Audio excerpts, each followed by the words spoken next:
Thank you for downloading this podcast from the British Theatre Guide. For more information about British Theatre Guide, please visit britishtheatreguide.info. On the 29th of September 2022, Manchester International Festival officially announced its plans for the opening of its new permanent performance venue to be called Factory International in the St John's area of Manchester city centre beside the River Irwell.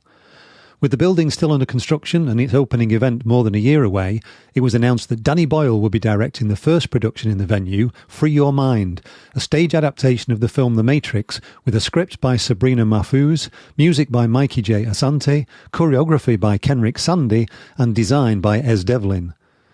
Later you can hear an excerpt from our tour of the building led by lead architect Ellen Van Loon of OMA and MIF creative director Lo Ki Hong. But first, I spoke to Johnny McGrath, Artistic Director and Chief Executive of both Manchester International Festival and Factory International, the day after the launch presentation, and I asked him what it felt like to be finally announcing the opening of the venue after years of planning. Well, it felt fantastic, and it was a really lovely day yesterday, and it was really good to feel the enthusiasm and positivity in the room, actually.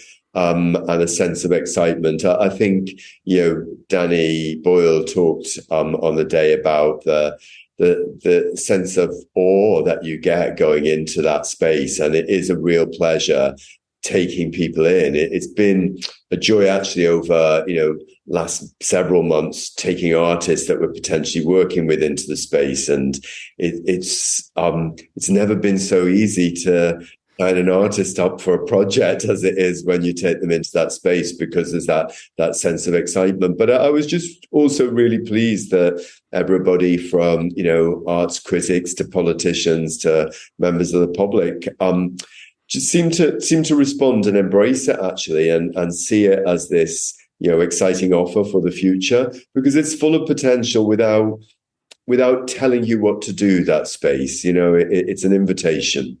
Yeah, it's possibly slightly daunting as well when you, as it is at the moment, it's a vast space to fill, isn't it? It could be, I think, and that's one of the reasons why we built in this idea that there would be, in a way, play days or these weeks, artist takeover weeks, where maybe younger artists or artists who've not had the opportunity to play with space on that scale will just get handed over the space and, some technicians and equipment and encouraged to explore it, because I think you probably do really need to play with it to work out what it can do. But as you said, yeah, it's been quite a long journey. We appointed Ellen and OMA, the architects, at the end of 2015. And little did we know what the world was about to go through at that point. It seems like a lost age of innocence, doesn't it? 2000. Yes, yeah. In particular. It has been an extraordinary journey. But I think one of the things that I'm most proud of it with actually is that we have kept our eyes on the prize. And it's not finished yet. We've still got a lot to do before, we're ready to open, and, we have those first pieces of work on in there. But the importance of holding to the vision of a really substantial space, that would be an offer to artists that just create that excitement of volume could be something worth doing. And we knew that from the history at the festival in terms of working with large and unexpected spaces.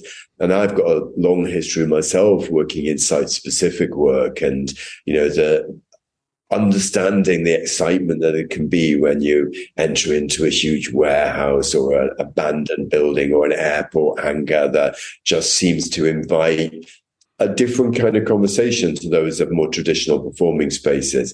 So to capture that in a newly built building felt like a mission to be on. And yeah, certainly, looking at both that video that we showed yesterday, but even more the faces of people when they actually go into the space, makes me very proud that we held on to that. Yeah. And even the people who've been involved with it, like yourself, are still enthusiastic about it. Ellen, the architect, was taking me and a few others around yesterday. And she's so enthusiastic, pointing things out and regretting things that she can't show us yet, like the technical gallery and the dressing rooms and things. So that's still there, that enthusiasm, isn't it? Yeah, it's been, a great partnership. And like all creative partnerships, there's all sorts of moments along the way. I've just come into this interview from a big meeting with Ellen about the finishes on the bars in the upstairs foyer. So, you go into those details, and everyone's incredibly passionate because each element seems to, has such significance for us.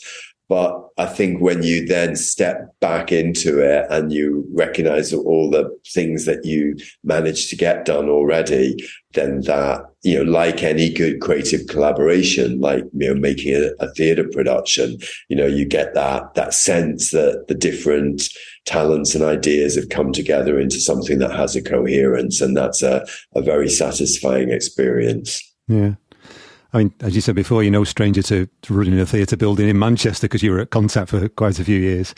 But this is a different prospect entirely, isn't it? You're running a big building and a festival together. So is it just a matter of scale, or are there bigger differences than that? You could certainly fit a few contacts in the factory. But, I learned so much of what I know at Contact. And a lot of that was how to make a space welcoming to people who may not have felt welcome in institutional theatres and arts buildings in the past. And particularly with Contact, that was about, the diverse young people of Manchester and the ways in which you've got to break the rules in order to achieve that. So I think that there's definitely loads of learning from that. And then, of course, the other big thing that I did before coming to MIF was setting up National Theatre Wales, which was so much about site-specific work. And I still remember so many of the shows at National Theatre Wales where the arrival itself at the show, whether that was, extraordinary piece by Mike Pearson, Halfway Up a Mountain, or the work with Michael Sheen in Petolba, or the work with Griff Rhys in a warehouse, and Wills Wilson, that sense of excitement when you arrive somewhere unexpected and new. And yet the theatricality was there, the lighting was there, the visuals were there. But for me, if we can combine those two feelings, those two sets of experience in the factory, that sense of occasion and excitement, but also the sense that, there are no rules that are almost unconsciously saying this isn't for you, that instead there's a massive welcome. If we can get those two things together, then I think we will have got the spirit of the building that we want. And then, of course, it's a big responsibility, financially, and, all of the ways in which scaling up, increases responsibility. But the tools are the same, as anybody who works in theatre knows, ultimately you put the same passion and care, and, care about the budget and care about each of the decisions into a small scale work as you do into a large scale work, because ultimately they're all the work, and that's what matters. It's a remarkable space, though, and there are loads of other spaces around apart from the theatre, aren't there? I mean, we're studying what is going to be the foyer, looking out what's going to be a window. At the moment, it's just a big hole over the River Irwell, and you're looking out over Manchester. It sort of brings Manchester into the building, I suppose, doesn't it? Yeah, there's two or three bits of the building that are surprises, despite all the time that we spent on them, on the building as a whole. We obviously spent a lot of time on that big central warehouse space, and then probably the biggest amount of time of all actually on the auditorium, which looks into half of the warehouse. So half of the warehouse becomes the stage of the auditorium. And my big concern from a theatre perspective was that's because that stage was half of the warehouse, that there would be a danger that it would in some way, even if it was on just a very instinctive level, could feel detached from the auditorium, that there wouldn't be the right conversation between the audience space and the stage space.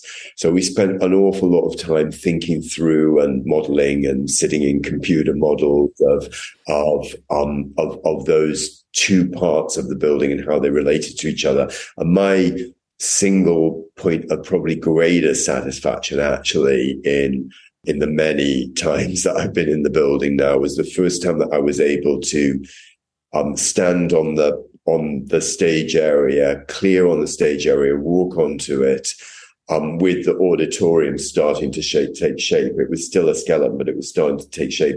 And sort of automatically, with my good old theatre director instinct on, walk to the sweet spot on the stage and look into the auditorium. And it felt so good.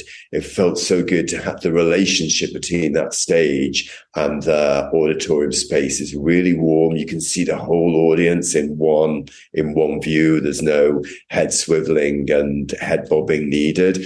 And that was really exciting to feel that work had really come off. There's fantastic sightlines in the auditorium, and it was a huge amount of work. And then there were these other areas, which we looked at and talked about, but hadn't had that same detail put into them. And you point to two of them, the two bars in the foyers, which, as I say, we'd looked at and modelled, and are, lovely bar areas for the theatre foyers.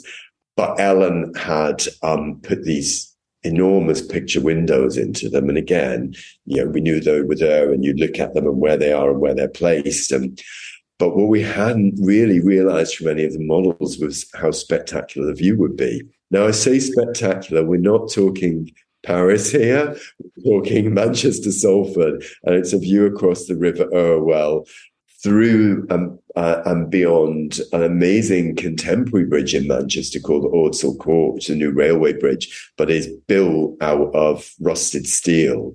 So it really feels like all the heritage of Manchester, and through to Salford beyond, which again, people have their cliche views of, but actually looks extraordinary from that window. And that's also where the sun's going to set. And we suddenly realized we had the best bar location in Manchester, and we hadn't quite registered that. And then there's one other space that I think even Ellen underestimated the excitement of. So that's the areas underneath the theatre. So the theatre stretches out towards the river, and then beyond the theatre, we've got some really nice public space there where you be able to sit and have your sandwiches, and we'll put on events going down to the river. But between the entrance to the building and that open public space is an area that sits under the theatre auditorium. So it's open public space, but has the shape, the case, as it were, of the theatre above it. And we sort of thought of that as kind of transitional space, but it's really cool. It's kind of like the sort of underpass area where you go into some illegal Berlin rave or something, or again some site-specific theatre show that feels all a little bit edgy. So that's an extra space that we didn't even know that we really had, and the building just keeps on giving us these really great surprises. And I think bottom line, that's to do with the quality of the architecture. It's architecture that's really thought through, that sits well in its location, which is not a easy location to build in. It's quite a complicated area, but that somehow, because it's been so thought through, even those smaller elements and those details turn out to have an awful lot to give. Yeah, it's clear that the designer is somebody who knows about theatre and who appreciates what's needed for theatre. Once Dennis Lasdon, who designed the National Theatre, said it's no different designing a theatre to designing a telephone box. And, you can tell that with some of the problems that the National Theatre has had over the years. But it's keen that this is a theatre designer that you've got here, isn't it? Well, Ellen is very passionate about theatre.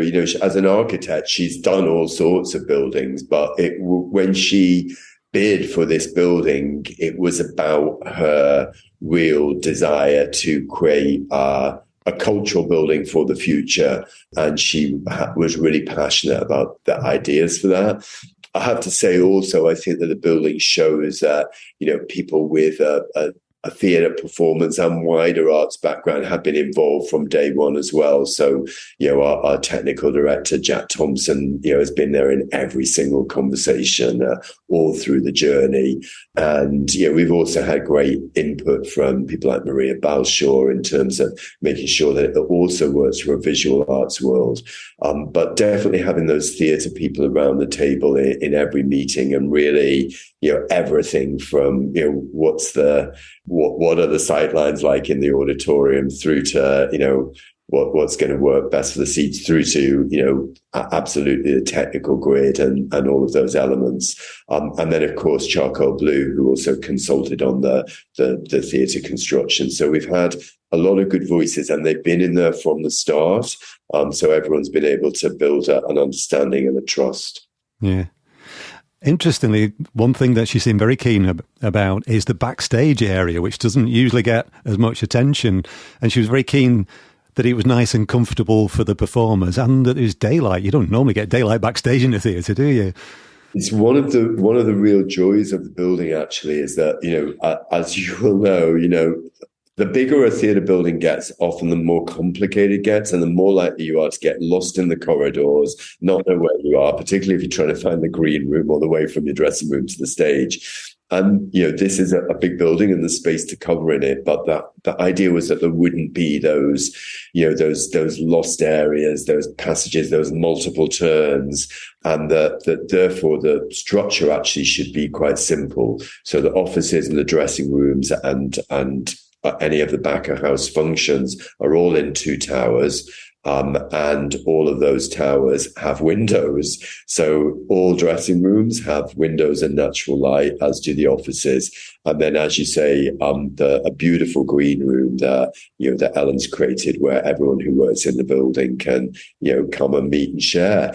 And then, really importantly, I don't know if you could see it yesterday, actually, because of the way that the setup was in the space, but in the warehouse, there's 2 huge round windows that look into the areas where the green room, the offices and the dressing room are. Now, obviously, they also have curtains or shutters that, because they need to be blocked out sometimes. But the idea behind that was that everyone in the building should be able to see what's going on in it. So a lot of the time when things are being installed, or even when rehearsals are happening in that big warehouse space, people will be able to see in from the dressing room areas, the green room and the offices, and feel connected to the work. So these things have, you're right, been really, they've been a passion for all of us, but it's unusual to have an architect who really champions those elements that the public isn't going to see. I think there are lots of shiny buildings with rubbish offices, for example, and there are lots of shiny theatres with rubbish dressing rooms, and actually having an architect that really cares about the day-to-day experience of the people who are going to spend large chunks of their days or even lives in the building was really special. Yeah, we could see one of the windows on the tour yesterday, and she kept mentioning it. She was very proud of that window. But the opening production, that was quite a big announcement yesterday. Certainly the people involved, there's still a few things that you're keeping under your hat about that production, but the production team has been announced, hasn't it? Yeah, I mean, one reason we're keeping things under our hat, of course, is that it's a year away and it's much still being made. So I think there are lots of things that the creative team don't know themselves yet, but they have been working on it for a while now, and they've got some really exciting ideas. And one of the things that all of the team are really keen on is that they give the audience an experience of the building. So it is the official opening of the building. I should say who's involved. So Danny Boyle as Devlin, Kenrid Sandy, Mikey Asante, and Sabrina Mahfouz. So quite an extraordinary team of people. And obviously Danny, Kenrick, and Mikey did the Olympics opening ceremony together. So they're used to openings, but they want to be a real experience of the building for everyone who comes there. So there will be an audience journey as part of this show. And they also want it to be an exploration of everything that building can do. And of course, having someone like Ez Devlin involved as designer, I think will really ensure that happens. And then a huge part of the response yesterday, aside from the building, aside from the creative team, et cetera, is, of course, this is the first time that, the Matrix and the story of the Matrix has been taken into the world of live performance in this way. So that in itself is quite exciting. I'm a big fan of the films, I have to say, like many people. So that's a real added joy. Yeah, well, the first film, I remember, was so innovative with its special effects. The DVD extras are still something that are quite fascinating to watch. So doing that on stage in some way, everybody's going to be wanting to see how they transfer that to stage, aren't they? And it's been amazing to watch in rehearsals, actually, particularly how Kenrick, the choreographer, works with dancers to create a real sense of that aesthetic of the film. That I think one of the questions they always ask is, how do you do bullet time in a live performance? Obviously you can't do what they did in the film, but what he actually does is something different, but you know exactly what it is. You feel that connection. So I think that the challenges that film, both in its thematics and its aesthetics, gives to artists are really interesting. And it's great to see the ways in which they're working with that. I think it'll be, obviously it will be a hugely enjoyable and celebratory production, but I think it will be quite thought-provoking too. The word iconic is very much overused now. It's in most press releases I get, I think, these days. But some of those images from The Matrix really are iconic, and you just have to stand in a certain position for everybody to know exactly what you're referring to. So there's certain things that have got to be in there, I suppose, aren't they? Yeah, and it's great to see them playing with that language, really, and just working out what you can do with it. I think it's really interesting to think of something that is still fairly contemporary as in a way a classic text, not just in the written word, but in the visual iconography and in the ways in which that language has entered into our understanding of what life is actually. Yeah. A way of explaining some of the questions of what it is to live in this moment technologically. And again, for the space, we've been really insistent in a way that this building is part of what Factory International is, but there's a technological and digital part of that as well that is also really important. And the work that we've been doing online, like our version of Factory in Fortnite and the whole virtual factory project we've been doing, it's not just a teaser for other things, it's a real statement of intent. And I think having an opening production that looks at the thematics of what it is to live in the technological era in a way is also spot on for what we're trying to do with the whole endeavor. Yeah, and things like that, they seem to be coming more into theatre, but it's quite eye-opening for, dare I say, somebody of our age to be seeing how technology is being used in theatre and being mixed with gaming, isn't it?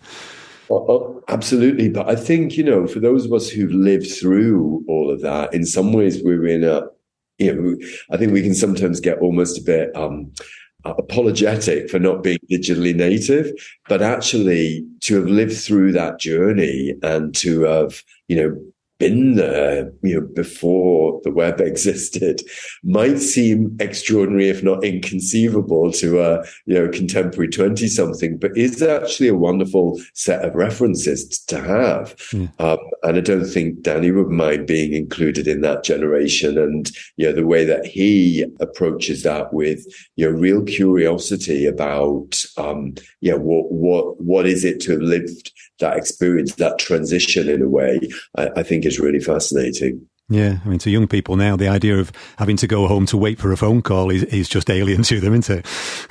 Yeah, and there are elements of the film that, again, just really speak to that. It existed in that moment of pivot, didn't it? Yeah.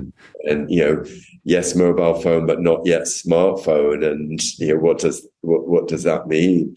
So, yeah, I think it's such a fascinating piece of work to look back on. And I think, what nobody's interested in, and nor would anybody involved with the original film be interested in, either nostalgia or, a sort of tribute. I think what everyone's interested in is what can this mean now? Yeah. And with the production team like that, I'm sure they'll produce their own version of it. But it's not going to be the first time next year the building's going to be used. It's going to feature in the International Festival next year, filled with giant inflatables, isn't it? Indeed. So, we were really keen to get into the building, in time for the festival next year. And so we've invited Yoya Kusama, the great Japanese visual artist, arguably the most popular visual artist around, actually, in terms of how much she's celebrated across social media and across and how passionate people are about getting to see each iteration of her work. Of course, she's known for projects like the Infinity Rooms, etc., but also for massive inflatable sculptures that she does, which create really extraordinary environments, often in art museums that, might be quite off scale. However, there are very few art museums that are of the scale of the Factory Warehouse. So the invitation to Kusama to create a retrospective of the inflatable work, including new work in that factory space, 63 meters long, 33 meters wide, 21 meters high, I think was something that she and her team were really excited by. It will be the most extraordinary world to step into. It will be like stepping into a world that is very different from the one you're stepping out of.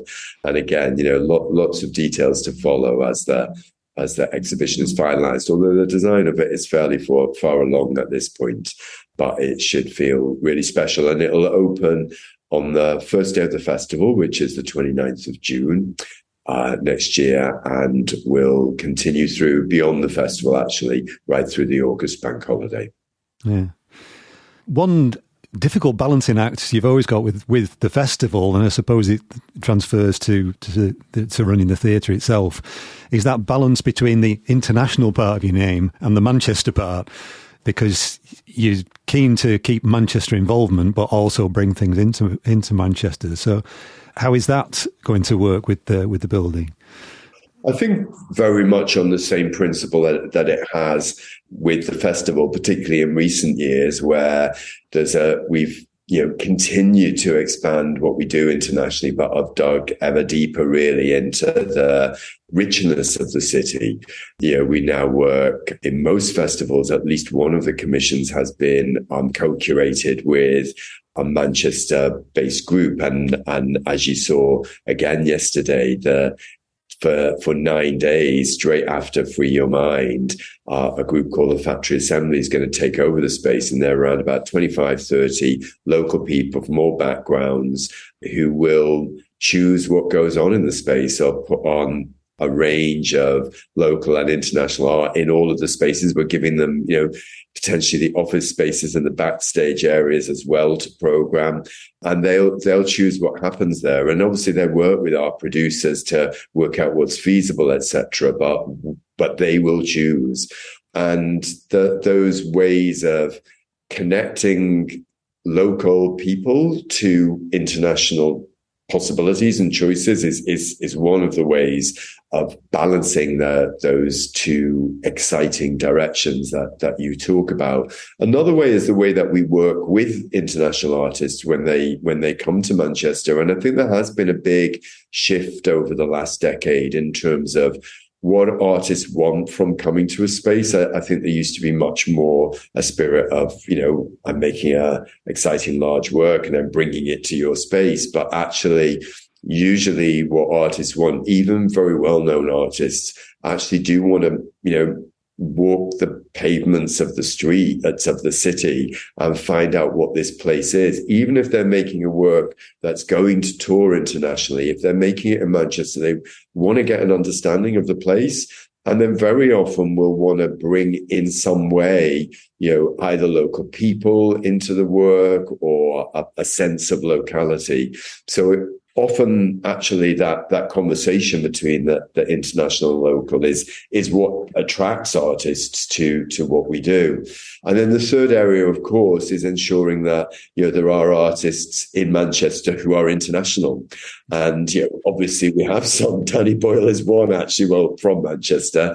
We also have, artists like Maxine Peake, of course, who've been, really essential parts of the festival over many years. And again, projects like artist takeovers in the space and the way, and our factory fellowships, ways that we have of working with artists from and of the city and building their work to be of scale and to have the potential to travel internationally is a really important part of what we do. As well as bringing established artists in, you're trying to bring new artists up with the Factory Academy, aren't you? Yeah, so the Factory Academy is even wider than that, actually. So we'll definitely have all of that artist development as very central. The Factory Academy takes it, away one step further, which is to think about all of the roles beyond the creatives who are also part of this, industry that we're in, creative industries. And we all know that 95% of the jobs, if not more, in the creative industries are not standing on stage and acting or, playing an instrument or singing. They're producing and technical and marketing and education and administration and all of the stuff that makes the machine work.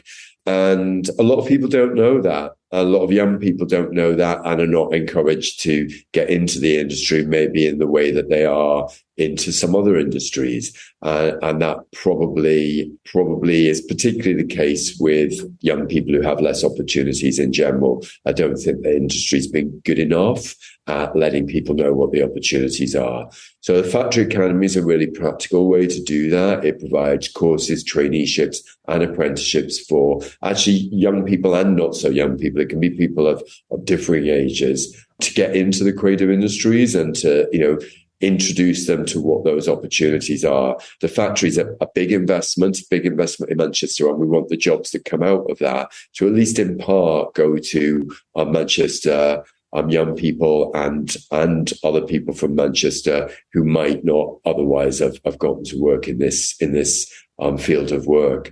So Factory Academy, has that spread. It also really importantly works as a consortium with other arts and cultural organisations in the city and hopefully wider in the north, because actually the jobs will sit in all sorts of organisations and the training and opportunities need to do so as well. And we've had really great buy-in actually from arts organisations, cultural and even commercial creative organisations across Manchester into this project.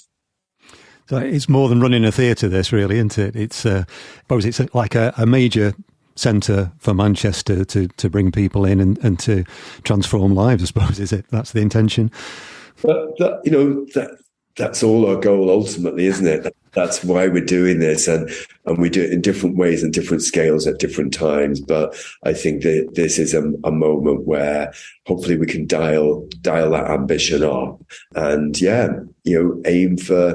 aim to transform lives, but also aim to be transformed as well. It's always a two-way street. When we do bring, say, young people in through the Factory Academy who end up on traineeships in the organisation, it's a great opportunity for them, and it's really great to see them growing and gaining confidence, but they always transform us as well. They brought in experiences and knowledge and spirit that enriches the organization and everybody who works for it. So it's a two-way street, and hopefully something that we'll all benefit from. That was John E. McGrath, Artistic Director and Chief Executive of both Manchester International Festival and Factory International, speaking to me from Amsterdam the day after the launch presentation for the opening of the new venue. On the day of the presentation, I donned hard hat and high-vis jacket to be taken around the building, which, as you will hear from the background noise, was still in the process of being built. While you can't see what is being described, you will hear a lot of information about what it contains and what it will be able to do directly from lead architect Ellen van Loon, with some additional information from MIF Creative Director Lo Ki Hong.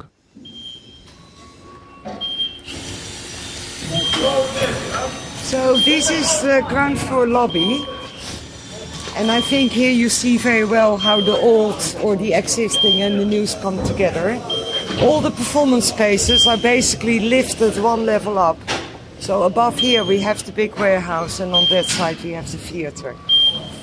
So this is what we call the social.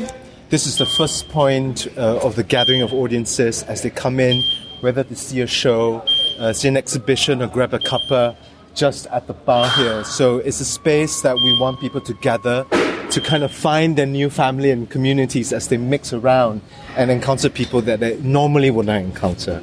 And I think what is important about this space, we made as many entrances as possible. So there's one connecting to the museum, there one connected to the waterfront, and there one going to Grape Street. So, I mean, as part of seeing this as a kind of mixing chamber for the city, I called it always, you call it social club, but it comes down to the same thing.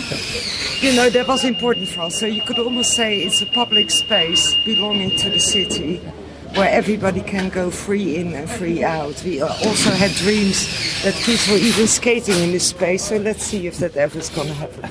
So let's go up to the performance spaces and we start with the theatre.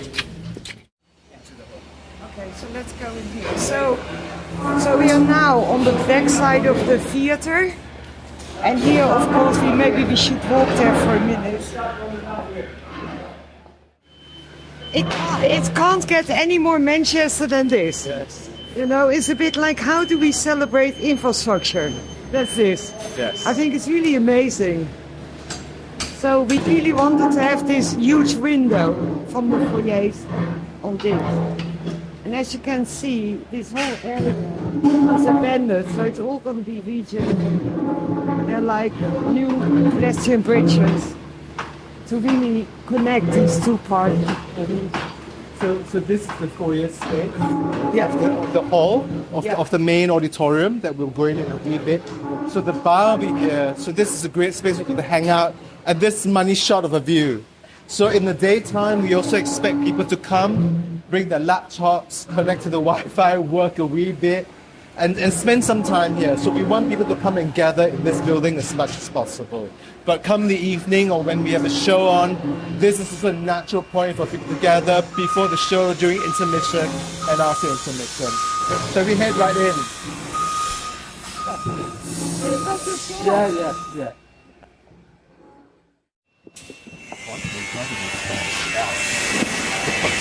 Now that you're inside, you know what we mean. Yeah. So we are here in the theatre. It's called the Hall by Manchester, but I still call it the theatre. And that is the warehouse. And the thing are really coupled together in such a way that both spaces can benefit from each other and can be coupled all together. So you see, this is the large proscenium. We have a very big proscenium, it's 22 meters wide, to make sure we can really do large-scale performances. But this can also be closed. So that basically means this can work individually, separately from the warehouse or in combination. What is, I think, very exciting about this space is that when that is the stage is about 35 meters deep. So what is really nice about that, and that is the benefit of this combination, we can do real perspective on the stage. You know, in theaters they have to fake perspective, but here we can really create real perspective on the stage. And that, I think, is one of the most exciting parts. What is for us really, really important always is the back of house areas, dressing rooms, green rooms, etc. I think we don't go there today. I hope you will. But at the opening, I hear you go everywhere, so you will see it. But for me, whenever I go to an existing theatre, the artists are pushed back in, dark spaces underground, spaces where nobody wants to be. For us, it's really important. All the spaces used by the performers and all the employees of MIF, they all have daylight, they have really good facilities, and they have, through these round windows, always a connection and a view connection between their spaces and the performance space itself. So, anyway, I think... So basically in the office, and artists working in the green rooms and dressing rooms. We can also see into the factory. So the idea, the beauty of the design is the porosity between the back of house and in the space itself. Does that imply that the green rooms can also be studios for artists to work? Not necessarily so, but it's quite a large gathering space that we can turn it into an event space. So in a way, it's a space for doing workshops, just people to hang out as well. So the back of house has these kinds of additional functions. I think the beauty about this space is that it is about 1,600 seats, but when you're in the audience, the sense of intimacy to the stage is very, very rare. And with this 22-meter wide proscenium opening, like what Ellen was saying, the perspectives, the sight lines are all amazing. We're going to install in here a fabulous sound system that contains 60 speakers all around that is able to track the actual position of the performer on stage. So basically, wherever you're seated, you feel like you're hearing the sound coming from that person, wherever the person is located. It's all tracked, and this can be hooked up to the lighting system. So meaning the performers come in pure darkness. Even if they miss a spot, the light will catch them because of the tracker. So this depth that we're talking about is something that a lot of artists are really sinking their teeth into to really make what is quite special for this building. What's the height of the proscenium? The height of the proscenium is 12, right? Yes. Yeah, 12. And then the main space inside is 21. Right up to the grid. And Yeah. what sort of seating do you have? So we have two so we have fixed seating on the balcony, and for the stalls we have two configurations. One where it's completely flat, where we have a gig, and one where we have retractable seating of a high quality, where we just can create a more traditional seating environment. And of course below here is the orchestra pit. We even have an orchestra pit, so we did also some traditional things below here. Yeah. So you could do opera here, well. Yes. Of course, we were dreaming. I think we called this the Opera XXL when we were designing the building. So we were really thinking of doing opera pieces, but also large-scale stage pieces of opera. Not to this traditional proscenium of 16 to 18 meters, but really beefing it up and create a big space. But you could use this space, you could shut the proscenium. Yes. Just use it. So here you see well, they're not installed yet, but we have two doors coming down. They're double because, of course, we need a high acoustic insulation between spaces. The stage will then be here, and then it will be quite an intimate theatre. So you can use both spaces at the same time. Exactly. Yes. And the acoustic isolation is up to 100 dB. So basically, we can do a rock gig in there and do a spoken word in here, and you can't hear a thing. Yeah. That's what we hope of. That's at least what we plan. Shall we move on to the main one? So you might think this is a performance space. It probably will be a performance space where the two lifts for the trucks will start dancing in this space. But anyway, these are the two big truck lifts that bring up the goods, the complete truck up to this level, so we can load the goods into the warehouse. Because the issue we had here on site that we had this level difference of the pineapple line basically, so we had to overcome that.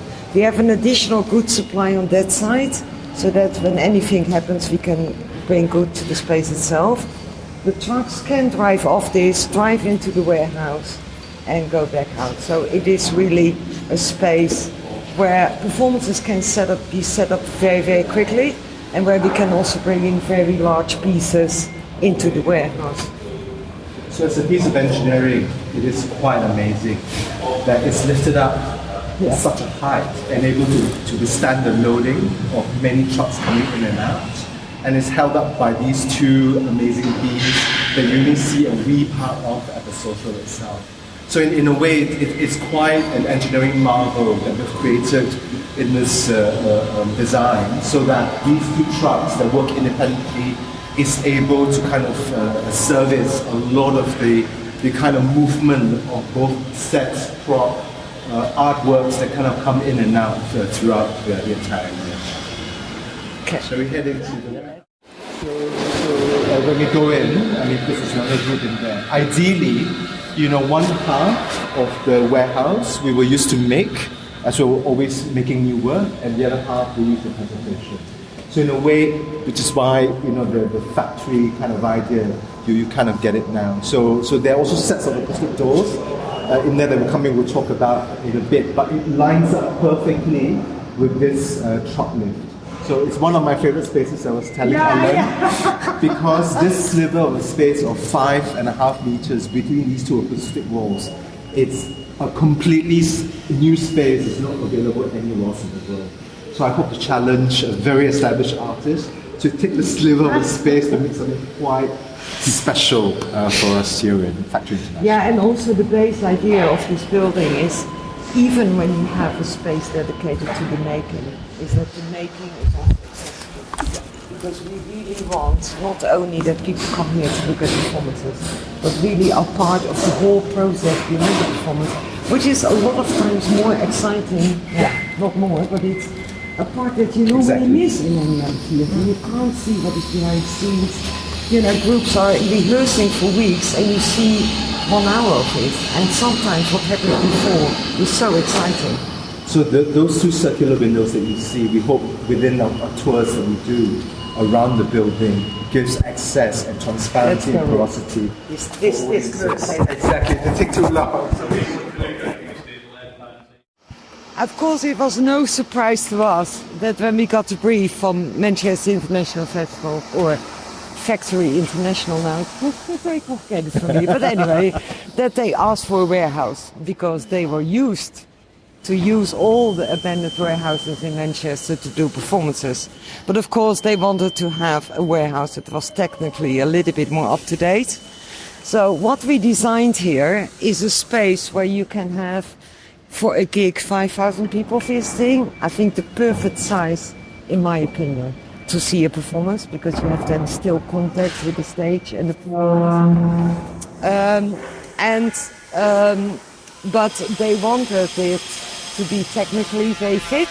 So you can see here on the ceiling we have a continuous grid. So the technicians will walk on top of this level. And you see there already the hoist mechanisms we have on the ceiling. So in this space you can hoist tons of material.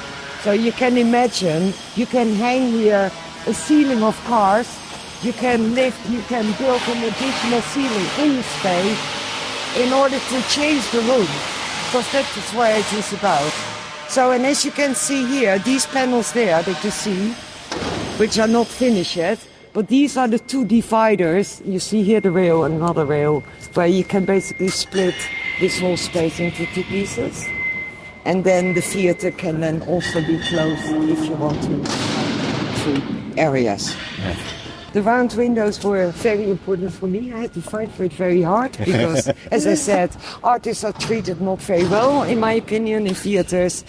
We can't go up there now, but I think the view, so the top level there is the offices, so you can really look down into the space, and the bottom we have the dressing room. The dressing rooms have their own green rooms. We have a large green room and smaller green rooms, so that also this building really becomes a home for the artists and not only a space to visit. Yeah. So the various points that you see are actually anchor points as well. Strong points. Strong points that can hold up to a ton each. So in the sense that, you know, when we hang something above to stabilize it, it can be attached to the wall as well. We can also challenge artists to do works that have been in place, like, you know, a lot of rappelling work that can climb up and down the walls. So this height of 21 meters, it's always something that artists are like, oh my God, you know? So in a way, over the years, as we work with artists across different backgrounds, to kind of imagine and to dream big is what we want to do. And also, more importantly, to also create multiple pathways for artists in different stages of their careers to want to have the ambition to make a bigger work.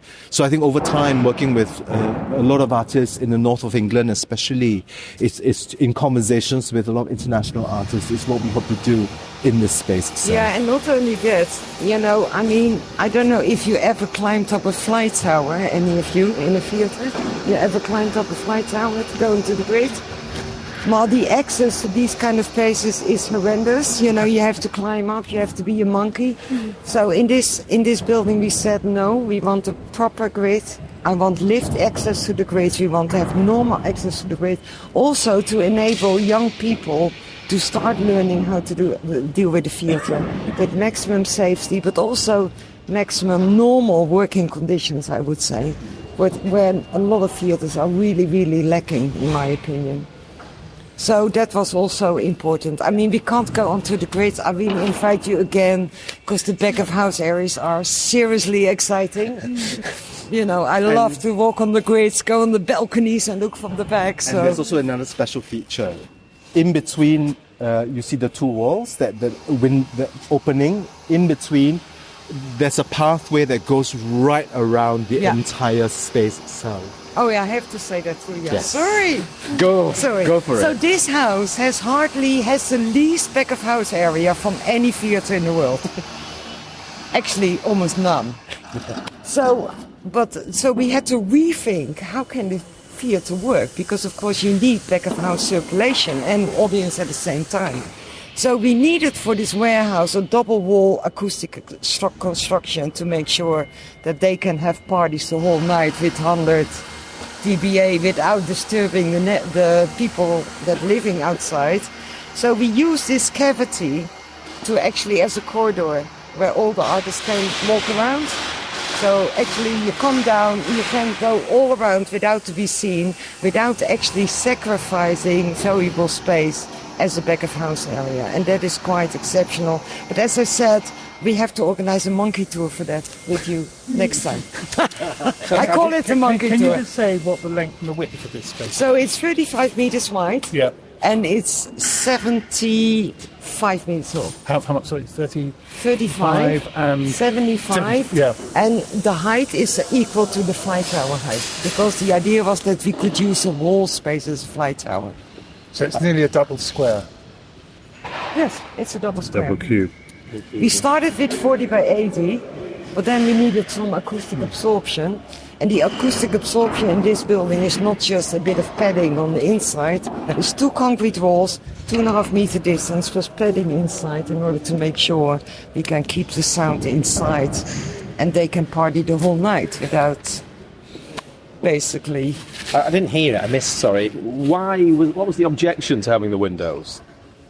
Well, it's you know, my first performance building was Casa da Musica, where we really tried to design a really good back of house space. And the objection is that sometimes people back of house don't want to be seen, and there is also no tradition really to create a very comfortable back of house areas for artists. And that is something, I think it will change slowly after more buildings will have decent spaces. You know, like a green room. Yeah. Do you know any theatre that has a nice green room? I don't. Seriously, every time I come there, I'm like, no, you must be joking. You know, it's those kind of things. We should move on. That was a tour of Factory International, the new permanent venue of Manchester International Festival, which will officially open with Free Your Mind, directed by Danny Boyle, running from the 18th of October to the 5th of November 2023, tickets for which are now on sale. For more information about the venue, see factoryinternational.org. You've been listening to a podcast from British Theatre Guide. For more information, please visit britishtheatreguide.info.